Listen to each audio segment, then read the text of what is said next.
코로나19 시기 방역의 최일선에서 사투를 벌였던 지방의료원들이 경영난을 겪고 있습니다. 일부 의료원에서는 직원 임금이 2달이나 체불된 상황입니다. 지방의료원의 실태를 심층 보도합니다. CCTV를 활용해 수배 차량의 동선을 파악할 수 있는 수배 차량 조회 시스템이 각종 사건 처리에 큰 역할을 하고 있지만 일각에서는 재원 마련에 어려움을 호소하고 있습니다. 전북 부안에서 진도 5의 강진이 발생한 가운데 원주에서도 진동을 느꼈다는 신고가 접수됐습니다. 강릉 지역의 열대야가 지난 10일부터 이틀 연속 발생했습니다. 낮 기온도 올라가면서 폭염특보 구역이 확대되고 동해안을 중심으로 열대야 현상이 당분간 이어질 전망입니다.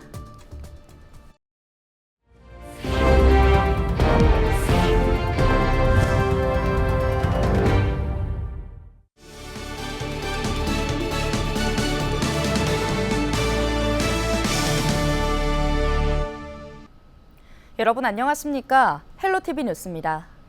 코로나19 시기 방역의 최일선에서 사투를 벌였던 건 지방의료원들인데요. 하지만 감염병 전담병원으로 운영된 뒤 병상 가동률이 떨어지면서 심각한 경영난을 겪고 있습니다. 실제로 일부 의료원에서는 직원 임금이 2달이나 체불된 상황인데 다른 병원들도 사정이 크게 다르지 않다고 합니다.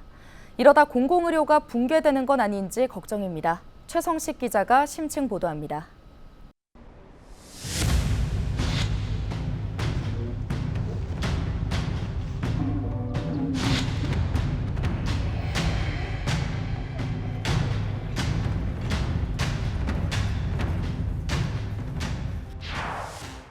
영동 북부 지역 거점 공공병원인 속초의료원.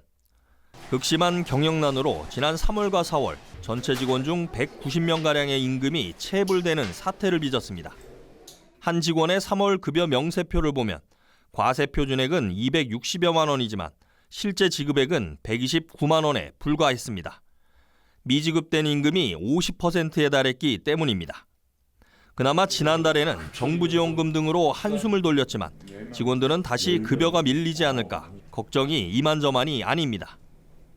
마이너스 통장이나 신용대출로 다달이 이어가는 상황인데 앞으로 이 체불 상황이 얼마나 지속될지도 모르는 상황에서 예측하지 못해 답답하고 지금 현재 임금체불 이후로 사직사도 계속 늘어나고 있는 상황입니다. 강원도 지방의료원의 최근 5년간 경영 현황을 보면 코로나19 상황 중에도 안정적이던 지표가 지난해부터 큰 적자로 돌아섰습니다. 실제 당기 손익은 2019년 18억 흑자를 내다가 지난해에는 6월 현재까지 130억 적자를 기록했습니다. 코로나19 시기 감염병 전담병원으로 지정되면서 일반 환자들을 다른 병원으로 보내다 보니 상황이 종료된 뒤 이를 회복하는 데 시간이 필요한 상황입니다.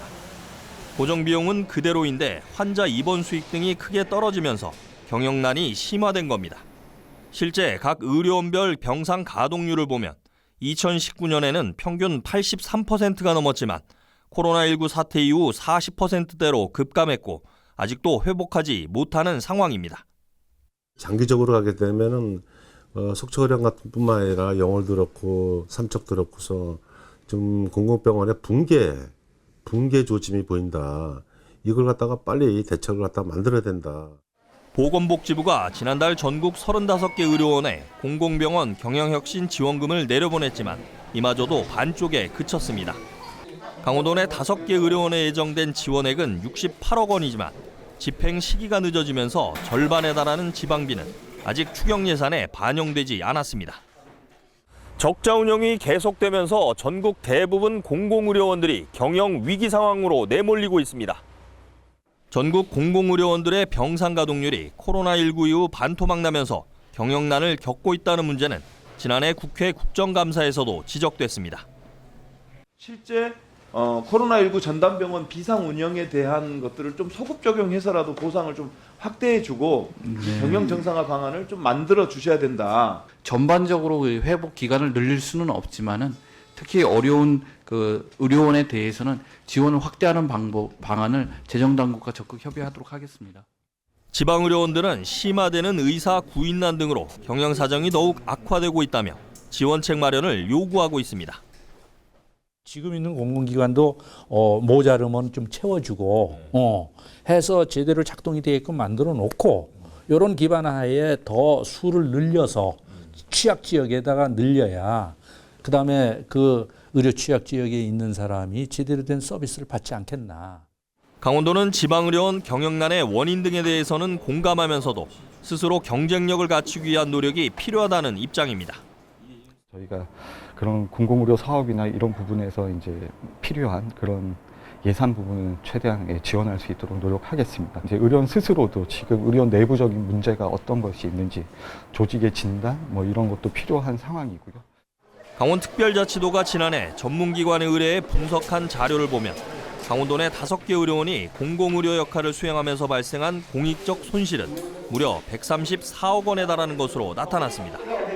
헬로티비 뉴스 최성식입니다. 최근 CCTV가 범죄자 검거와 시민 안전에 중요한 역할을 하고 있다는 보도 전해드렸는데요. 그중에서도 수배 차량의 동선을 파악할 수 있는 이른바 수배 차량 조회 시스템이 신속한 사건 처리에 도움을 주고 있습니다. 이 차량 번호 인식 전용 CCTV를 더 늘려야 한다는 목소리가 나오는데 지자체의 고민은 깊어지고 있습니다. 이다혜 기자의 보도입니다. 고속도로 나들목에 설치된 차량 방범용 CCTV입니다. 차량 번호 인식 기능이 탑재돼 수배 차량이 찍히면 112 상황실과 경찰 휴대폰 등의 실시간 정보가 전파됩니다. 경찰에선 수배 차량 검색 시스템으로 불리는데 설치와 유지 관리는 해당 지자체가 담당합니다. 지난달 원주의 한 보안업체에 침입한 특수강도 검거 때에도 이 번호인식 전용 CCTV가 중요한 역할을 했습니다. 은행 ATM에서 억대 현금을 챙겨 달아난 피의자가 자신의 차량으로 강릉에 다녀오는 장면이 카메라에 찍혔기 때문입니다. 그래서 저희들이 와스를 통해서 다시 원주 IC로 진입하는 걸 확인했고 그렇게 해서 계속 추적 수사를 해서 거주지 거의 도착했을 쯤에 거기서 차량 내리는 걸 보고 저희들이 근거를 했습니다. 그러나 이후 피해자의 도심이동 경로 파악에는 이 수배 차량 검색 시스템이 활용되지 못했습니다. 번호인식 전용 CCTV가 고속도로 나들목이나 행정구역 경계 등에 집중 배치돼 있기 때문입니다.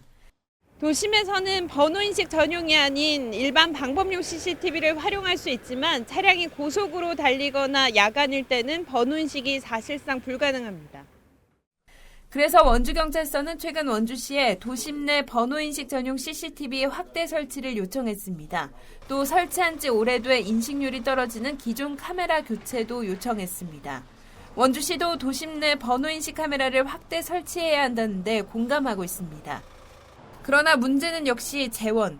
번호인식 카메라는 한 대당 설치에만 3천만 원이 드는 데다 향후 유지 관리에도 막대한 지자체 예산과 인력이 필요한 만큼 신중한 입장입니다. 원주시가 이미 한 해 CCTV 통합 관제와 설치 유지에 쓰는 예산은 50억 원에 이릅니다. 원주시는 일단 추경 예산을 확보해 이르면 연말까지 노후 카메라 30대부터 교체하고 향후 개선 방안을 검토하겠다고 밝혔습니다. 24년 올해 5월 달에 9개소에 대해서는 교체 설치를 완료했고요. 예산을 반영해서 차후에 모든 CCTV를 교체 완료할 예정입니다. 일부에선 경찰 등 국가기관이 활용하는 CCTV 유지관리 부담을 지자체가 떠안는 구조를 바꿔야 한다는 지적도 나옵니다. 시민의 안전을 지키는 CCTV, 그러나 늘어나는 유지관리 부담에 지자체의 고민이 깊어지고 있습니다. 헬로티비 뉴스 이다혜입니다. 12일 오전 8시 26분쯤 전북 부안군에서 최대 진도 5의 강진이 발생한 가운데 진앙지와 약 300km 떨어진 원주에서도 진동을 느꼈다는 신고가 접수됐습니다. 강원특별자치도 소방본부는 같은 날 오전 8시 28분쯤 원주시 단계동에서 진동이 느껴진다는 신고가 접수됐다고 밝혔는데요.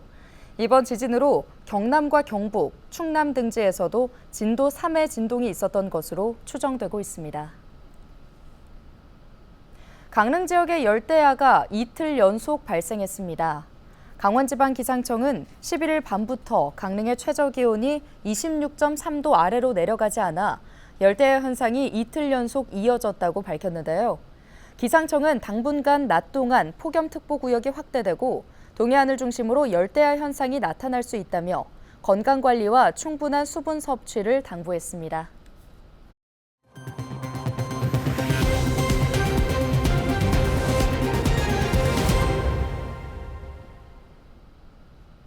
11일 오전 11시 5분쯤 인제군 인제읍 덕산리 농막창고에서 불이 나 1시간여 만에 꺼졌습니다.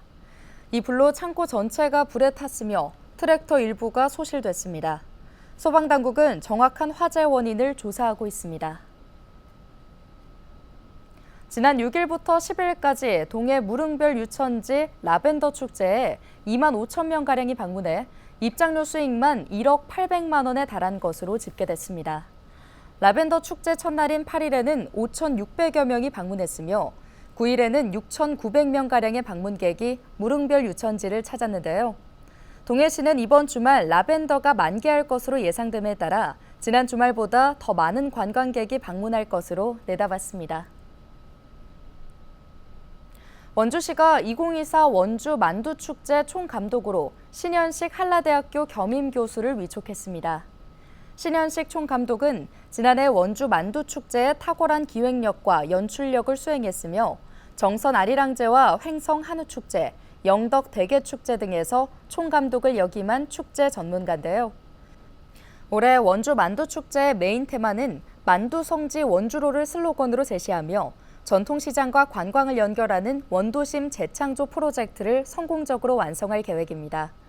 올해 원주 만두축제는 10월 25일부터 27일까지 중앙동 전통시장과 문화의 거리 일대에서 개최됩니다.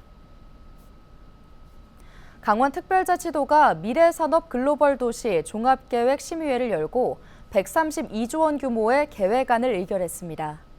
강원특별법 시행에 따라 설립된 심의회는 농촌활력촉진지구와 산림이용진흥지구 지정 등 도의 특례사항 추진을 심의 의결하는 법정기구인데요. 이번에 의결된 종합계획에 대한 동의안은 다음 달 열리는 도의회의 안건으로 산정될 예정입니다. 강원특별자치도가 고성 통일전망대 생태안보관광지를 1호 산림이용진흥지구로 지정하기 위한 절차에 들어갔다고 밝혔습니다. 도는 지난 10일 고성군으로부터 지구 지정 신청을 접수했는데요. 이 사업은 통일전망대 일원에 269억 원을 투입해 안보교육시설과 생태정원 등을 조성하는 사업으로 그동안 산림규제에 가로막혀 추진에 어려움을 겪어왔습니다.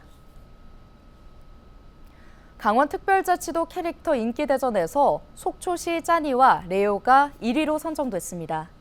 짜니와 레오는 SNS 투표에서 득표율 23%로 1위에 올랐고 평창군의 눈동이가 2위, 태백시의 태부미가 3위로 뒤를 이었습니다.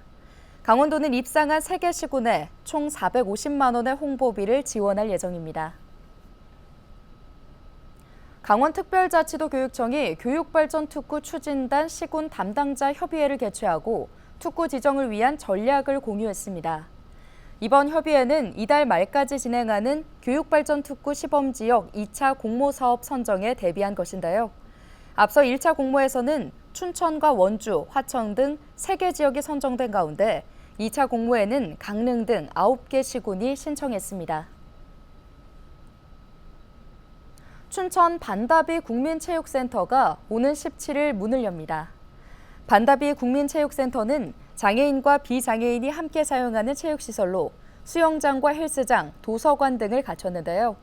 14일 개관식 이후 17일부터 운영을 시작하며 9월까지 무료로 개방됩니다. 신영재 홍천군수가 정부 부처를 방문해 널미제 터널 조기 착공을 건의했습니다. 신 군수는 12일 기획재정부와 국토교통부 등을 차례로 방문해 조기 착공의 필요성을 강조하고 협조를 요청했는데요. 국지도 86호선 동막부터 계야를 잇는 널미제 터널은 지난 2016년 제4차 국도 국지도 계획에 반영된 사업으로 최근 타당성 재조사를 통과했습니다. 강원랜드 신임 경영지원본부장에 남한규 전 상업통상자원부 규제개혁 법무 담당관실 서기관이 선임됐습니다. 강원랜드는 12일 제31차 임시주주총회를 열고 신임 경영지원본부장에 남한규 씨를 임명했다고 밝혔습니다. 오늘 준비한 소식은 여기까지입니다. 함께해 주신 여러분 고맙습니다.